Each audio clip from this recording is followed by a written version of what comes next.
The global apparel industry is a $1.79 trillion industry. Out of the 3.62 billion people in the global workforce, fashion and textile production employs 430 million people that we know of. Where? All over. In fact, 93% of clothing sold in the United States is made in developing countries. Hold up. This fact is where most people stop and blame the fashion industry for exploitation and greed. And they're not wrong, but they are also painting big, bold black and white strokes over an area that is incredibly gray. Stick around for the story you're not being told. Ever wonder who really makes your clothes? This is the show that goes way past behind the scenes to reveal the hidden faces and places where your clothes come to life. Hi, I'm Jessica, a fashion executive with 15 years in the industry from fashion booth to the factory floor. I believe fashion has the power to change lives, and I'm taking you on a journey around the world to meet the incredible people who make it happen from plant to product. This is Made By Supply Chain Stories. So your t-shirt was made outside of America and you've been told that's bad. Or maybe it's not that simple. For example, I've spent a lot of time in developing nations, often where factory jobs are the only option for a stable career, where someone can consistently make an income to save for their dreams and provide for their families. I've spent time in factories with daycare for their employees' kids. I've met people using their factory job to pay for school to pave the way to their future. This doesn't mean that brands aren't responsible for anything. In fact, brands actually do check a lot. But it does mean that just because something is made in America, it's inherently ethical, and if it's made outside of it, it's unethical. Let's go to Guatemala to meet Isabel and see how her factory job is paving a new life for her family.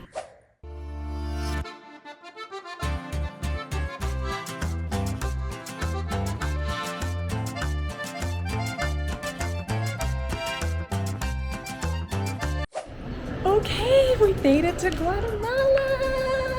When we finally got close to landing, I was so shocked because I looked out the window and it was just these rolling hills of mountains.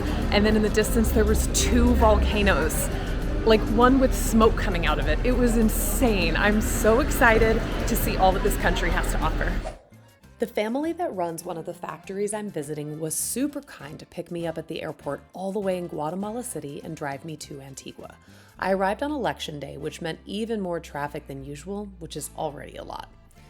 Guatemala is known as the land of eternal spring for its year-round fabulous weather. Seriously, if you haven't been, you must come immediately. The food is fabulous and the culture is colorful and warm.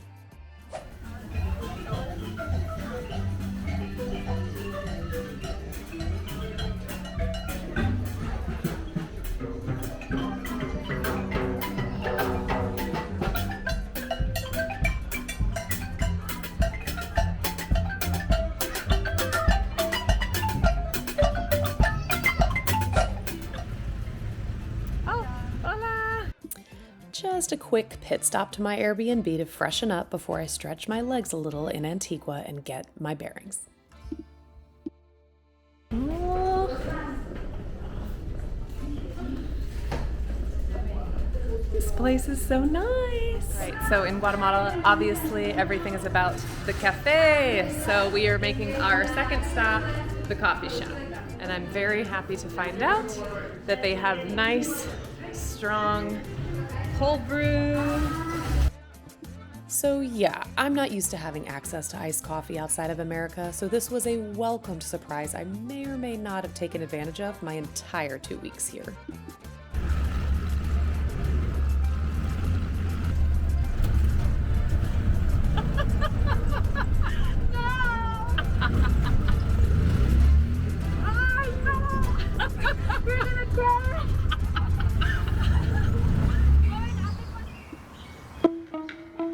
Phew, it has been a long day. Time to get ready for filming tomorrow. I can't wait to meet everyone. Okay, I did not sleep much last night. I'm very tired. Went to bed after the sun and I'm waking up before the sun. I spent a lot of time last night preparing the gear, making sure it was charged, organizing it in the room, the hotel room, having an early breakfast, and we are leaving for the factory at 7 because it takes almost an hour to get to the factory. My hope is that this starts to go smoothly each day, and I get a rhythm for the evening for getting ready, for dumping the camera and reviewing the footage, that going to the factories each day gets better so that I can sleep somewhere. And so, after an early breakfast, I trekked up the hills to San Pedro Zapatepecas to check in on Direct-to-Source, one of my favorite factories, and sit down with Isabel to hear her story as she started as a packing manager when her family fell on hard times and has since worked her way up. Pues mi nombre es María Isabel, tengo 23 años. Me gusta cocinar, me gusta limpiar la casa, también tengo un grupo en la iglesia. And can you tell me a little bit about what it was like for you growing up and with your siblings? Pues bien, nosotros somos 5 hermanos. Cuando yo tenía 10 años, mi mamá se fue para otro país, supuestamente para ayudarnos, y ya ella prácticamente nos abandonó, ella hizo su vida. Entonces nosotros con mis hermanos y mi papá hemos estado luchando poco a poco.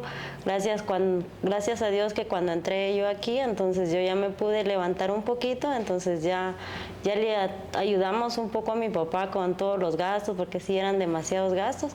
Entonces, con la ayuda de Dios, ahí vamos adelante. That's a lot of responsibility for such a young girl. How do you feel like that impacted you and your family as you look forward to the future, as you were providing for them?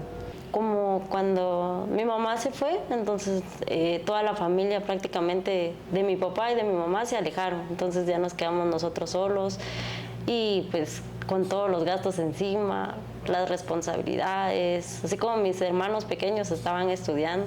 Y bueno, que yo me tuve que salir de estudiar porque ya no nos alcanzaba el dinero y bueno, gracias a Dios ya vamos superándonos poco a poco.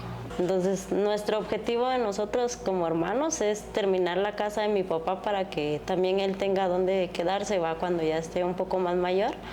Y ya nosotros tener nuestra propia casa, porque quiera o no, algún día vamos a conseguir familia, entonces nos vamos a separar de mi papá, pero estábamos diciendo que no nos vamos a separar, no, que nos vamos a quedar ahí, pero ya cada quien con su propia casa. Sounds like that made you really close as a family. Sí, bastante. How did you hear about this factory job, and how did you feel once you got it?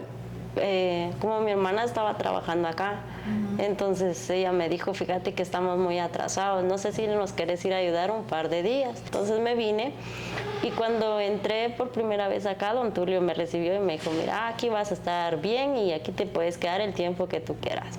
Entonces yo empecé, llevaba 4 meses cuando me dijo, mira, te vas a quedar aquí de una vez, ya no te vas a ir, me dijo.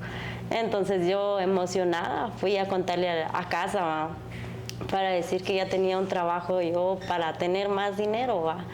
Entonces desde ahí me sentí bien y me siento bien trabajando aquí. La verdad sí me siento bastante bien trabajando acá. Must make you feel really good that you're building something for your family. Sí, bastante. A veces nos ponemos a platicar con mi papá.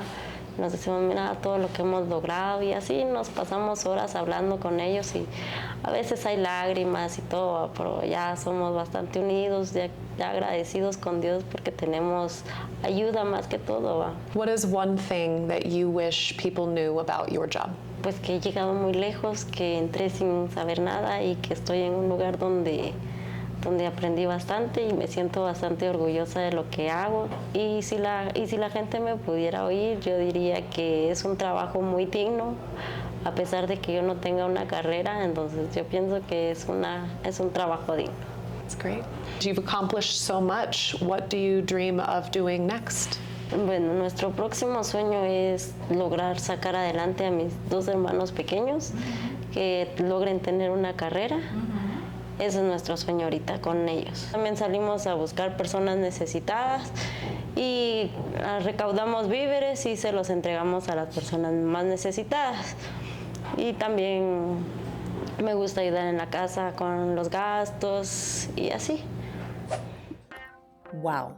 Isabel has transformed her factory job of making t-shirts, hoodies, and uniforms into an opportunity to empower her family and care for her local community.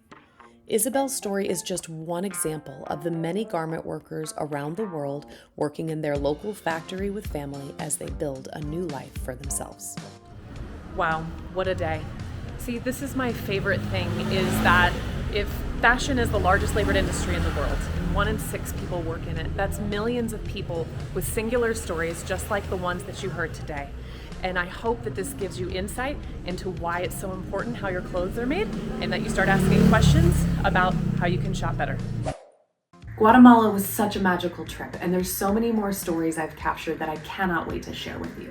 So be sure to hit subscribe so that you can join me next time as we continue exploring the hidden faces and places behind your clothing.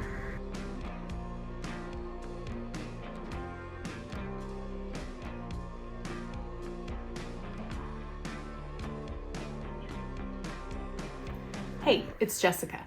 Would you do me a favor and comment below what you thought about this episode? There are so many more stories that I've recorded and I cannot wait to bring to you, but I would love to know, did you like what you saw? Is there anything that I brushed over that you actually are interested in and would like to know more? I would love to include your input in the future episodes, so please comment below and let me know what you think. There is so much happening behind the scenes that you have no idea in our supply chain for the people that make the clothes we wear. And I am so passionate about bringing those people to you. So please let me know what you think so that I can do that more. Ciao.